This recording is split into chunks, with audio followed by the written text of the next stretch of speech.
In this lecture, we will learn about discrete and continuous random variables. First of all, we will define what is a students. Now we have a definition of random variable. What is a random variable? Random variable generally is a function x which denotes each event of a sample space with a real number, one and only one real number. So by the random variable, we can represent each and every event of a sample space with a single number. Okay, it is a basically space of x set of real numbers. For example, when a coin is tossed twice, we know that there are four cases: double head, ht, ph, or double t. So we define here x as a random variable which denotes the number of heads. Because either we have two heads, so random variable x denote number of heads. Either we have a one head, then random variable denote only one and one. And last case we have a no head. It means x can take 0. Here x is a random variable defined on the basis of number of heads. So there are only three cases: either there is a 0 head, either there is a one head, either there is a two head. So here random variable take three values: 0, 1, 2, and these all four events are represented by a each and single number. Okay, so random variable is a basically a real number that denotes to each event of a sample space with the real numbers. This is the concept of random variable. Now we have generally two types of random variables. One is a discrete, other is a continuous type. First one is a discrete random variable, a variable which can assume only a countable number of real values for which the variable takes depend on the chance is called discrete random variable. In the discrete random variable, variable can take only countable number of real values. For example, like 1, x is equal to 2, x is equal to 3. It is a countable number of real values. So any random variable which takes this type of the values, we call it discrete random variable. Corresponding to discrete random variable, we have a probability mass function.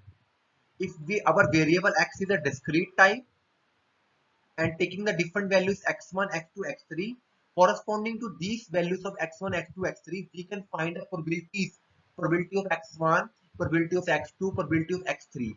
So probability mass function is defined like this: px is equal to x is a simple fx which is given by the particular point. If we take x is equal to x1, the probability of x is equal to x1. If we take point x is equal to x2, then we will put x is equal to x2. It is a simple way of defining the probability mass function in the case of discrete random variable. Now, what are the properties of these probability mass function? It has basically two properties. First one is the probability mass function is always greater than equal to 0. It is a positive function, it can't be negative. And probability mass function summation is equal to 1. It means that if we find the probabilities at all the points and we take their sum, the sum is always equal to 1. Okay, we have previously discussed this example of two points. We have four cases. Okay, the 0 x, if x denotes number of heads, if x denotes number of heads, if there is no head, 0 head, what is the probability of tt? This is 1 by 4. If x there is only one head, what is the probability of getting one head? This is 1 by 4, either 1 by 4. If we have two heads, what is probability? This one, 1 by 4. So we have three events. X is equal to 0 means no head, probability 1 by 4. If x is equal to 1, it means only one head. That is, these are two cases: 1 by 4 plus 1 by 4. Total probability 1 by 2. If x is equal to 2, it means two heads. Its probability is 1 by 4. When we add all these probabilities, 1 by 4 means 0.25 plus zero point 0.5, 0.75. If add 0.25 more, it is equal to 1. This is the probability mass function property. If we add all the properties, if we add all the probabilities of these, we get total probability sum is equal to 1. Okay, G? Are you getting? Now further.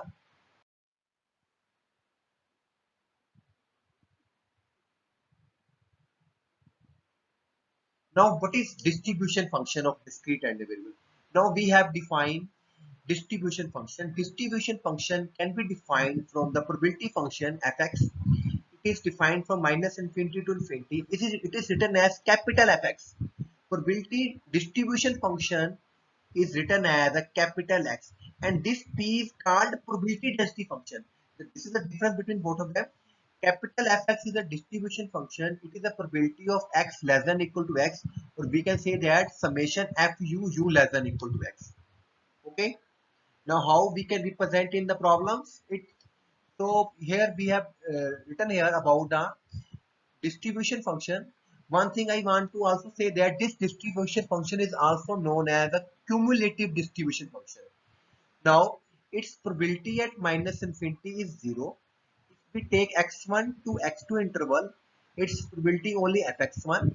If we take interval x2 to x3, so as written here, it is like a summation.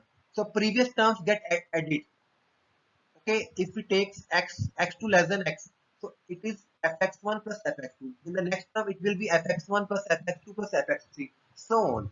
At the last infinity we will get sum of all these terms, and we know that sum of all the terms is equal to 1. So this last portion will be 1, equal to 1, and the probability at minus infinity is 0. Now we have a problem taken here.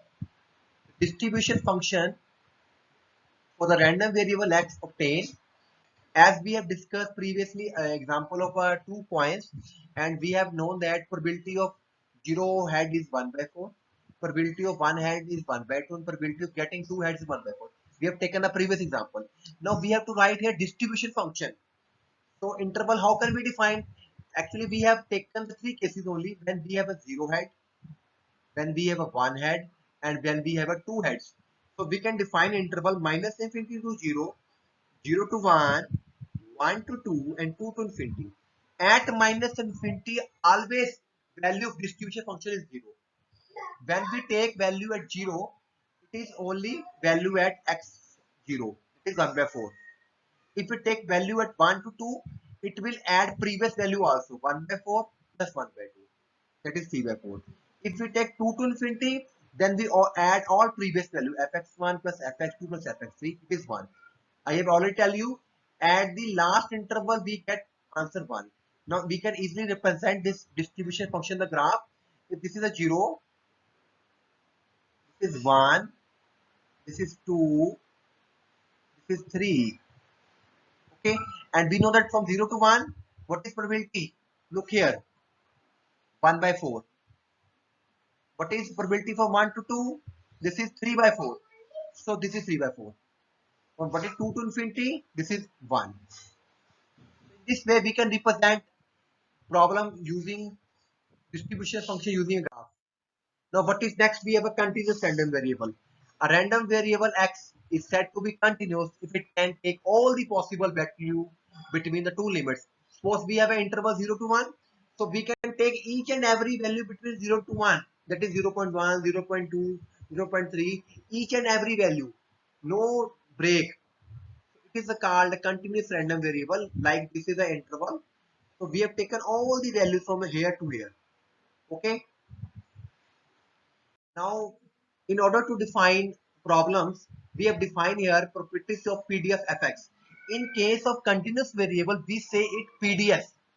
But in case of discrete variable, we say it probability mass function. What are its property? First one, it is always greater than 0. Second one, its probability, its integration from minus infinity to infinity is always 1. This is very important property in continuous random variable. Total integration minus infinity to infinity lies is equal to 1. Okay, and if we have to find the probability of any interval a to b, it is a simply integration a to b fx dx. So in case of continuous random variable, you must know first 2 points: function is always positive, greater than equal to 0. Second one, total integration of the function from minus infinity to infinity is always equal to 1. Now using these properties, we will solve the problem. So first one, the question: find constant c. Look at the interval. This is the continuous interval. If you have a given interval, this is the continuous type. If you have given the values x is equal to 0, comma x is equal to 1, comma x is equal to 2, then it is a discrete type. Now first of all, he has given us fx is equal to cx square. Fx is equal to cx square. defined from the interval 0 to 3. First of all, we have to find C, and we know that the property is function is always greater than 0. And second property, what is second property? Total integration is equal to 1. You must know that in case of continuous interval, you have to do total integration from minus infinity to infinity, that is equal to 1.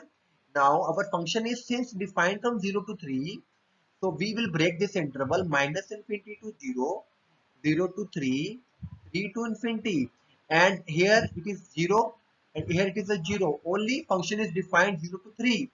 So this part left. Okay. Now you can do integration of inner term which is exist here. So do only integration of this term is equal to 1. By doing integration, it is x cube by 3.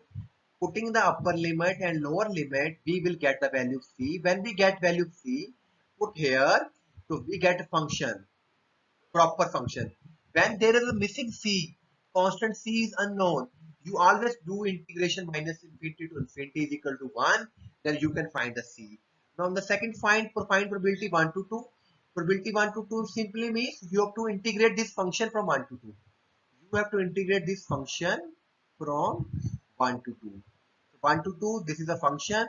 We all know how to do integration. After doing integration, putting the upper and lower limit, we get this result. Next question. Again, it is given interval 0 to 1. So it is a continuous type. First of all, we will find C. What is the way to find a C? Total integration is equal to 1. Since here interval is 0 to 1, you can directly write 0 to 1 fx dx is equal to 1. By putting the value function cx square, we will integrate this and we get the value c here. Okay. So here c, we get c is equal to 3. So our function becomes 3x square. From the second part, what he asked, he want to find the probability 1 by 3 to 1 by 2. It is a simply probability integration 1 by 3 to 1 by 2 function. What is function here? 3x square. Doing integration x cube by 3. So 3 is cancelling out, upper limit minus lower limit. We will get this answer. Third part, probability of x less than equal to a is equal to probability x less than equal to a. Here we given that since interval is from 0 to 1, so we will define 0 to a, and it is x greater than a, so we will take a to 1 because maximum limit is 1 and the minimum limit is 0. So x less than a means it will start from the 0. By drawing number line, we have a 0 between a and between 1. X less than a means this part 0 to a, and x greater than a means a to 1. So in this way we have taken the limits here. For integrating both sides left and right, from here we can find the value here. In the fourth part, probability x greater than b. So if here it is a b, probability x greater than means b to 1 integration is equal to 0.05. Putting the value of the function here 3x square and doing integration on the next slide, we will get the value of b from here. Okay. So next problem number 3. In this question, we have a given a distribution function capital Fx. When we have a given distribution function, we can find density function small fx by using this formula. This is the relationship between density function and distribution function. What is relationship between these terms? Small fx is always equal to derivative of distribution function. So do derivative it, you will get small fx. So it is a continuous interval because it is given x greater than 0. So in the second part, you can clearly find probability 2x greater than 2. Since interval is from minus infinity to infinity, 2 is here. So 2 greater than means 2 to infinity integration. Okay. In the last part, you have to do integration from minus 3 to 4. It's a very simple way you can do it. Now last problem, a petrol pump is supplied with the petrol once in a day. Its daily sale X in 1,000 liters. Here X denotes the sale of petrol pump in liters and its PDF is given like this. Okay, this is a distribution PDF for the sale of X. What must be the capacity of its tank in order that probability of supply will exhausted in a given day? We have to find that how much capacity should be needed. Let X capacity in the liters is needed. X probability of X greater than equal to 0.01 it is given to us. This one. Okay. It means minimum a quantity liters are available in the petrol pump. So that is probability is 0.1. Since function is defined from 0 to 1, if this is 0 and this is 1 and this is our k, so we have to find probability x greater than k. So it will be defined like k to 1 only, because last limit of function is 1. Okay, so k to 1 function is equal to 0.1. By putting the value function here and doing integration, we know that integration x is to 5 upon 5 divided by coefficient minus 1. Putting upper limit 1, it becomes 0. Putting lower limit k, cancelling out minus sign. So we will get this thing. We will get this thing from rearranging the terms and using the calculator. We will get this k. So this is the capacity of petrol pumps, which is in given in the liters. So multiply this into 1000, we get this answer. So I want to say that there are two types of the variable. One is a discrete, other is a continuous. In continuous variable, always you have given a intervals 0 to 1, 0 to 2, like this. If these intervals are given, you have to use the concept of integration. But in case of discrete random variable, you have to use the concept of summation. Okay. So in order to more clarity, you should do more and more examples related to this concept. Thank you very much.